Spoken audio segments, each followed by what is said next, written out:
درگاہ تبارہ جوائن کتا رپورٹر بلال فیروز ایچ مزید تفصیلات زورے. جی بلال فیروز، کیا تفصیلات ہیں؟ جی بالکل، ڈچ سائنٹسٹ کی جانب سے جو بلوچستان کے علاقے میں اگلے 48 گھنٹوں کے دوران جو ہے ایک زلزلے کی جو پیشن گوئی کی گئی تھی، اس کے مطابق جو ہے حکومتی جو اقدامات ہیں ان کا کہنا ہے کہ ایسا کوئی اعلیٰ کار ابھی تک نہیں بنایا گیا جس سے جو ہے ہم پیشن گوئی کر سکیں کہ زلزلہ آنے والا ہے، لیکن پھر بھی عوام کی سہولات کے لیے اور اپنی عوام کو بچانے کے لیے ہم نے جو ہے تمام اداروں کو ہائی الرٹ پہ رکھا ہوا ہے. اسی پیش نظر میں جو ہے اسسٹنٹ کمشنر کوئٹہ کی جانب سے بھی ایک نوٹیفیکیشن جاری کیا گیا ہے جس میں کہا گیا ہے کہ کوئٹہ میں زلزلے کی پیش گوئی کے مطابق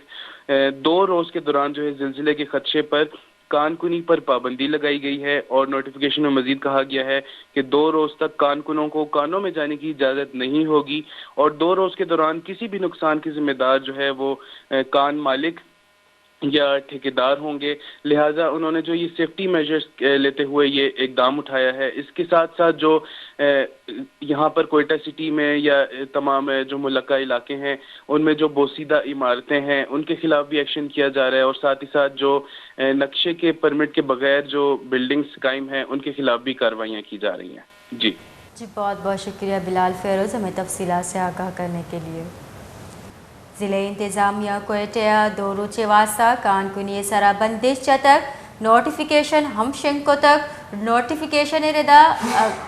کوئٹہ زمین چنڈے پیش گوشی پیش نظر 2 روچے نیامہ کان کنی سرا بندشیں کان کن اگا کان تہا کار واسطہ روان نہ وشی ویلے ذمہ وار وطباں.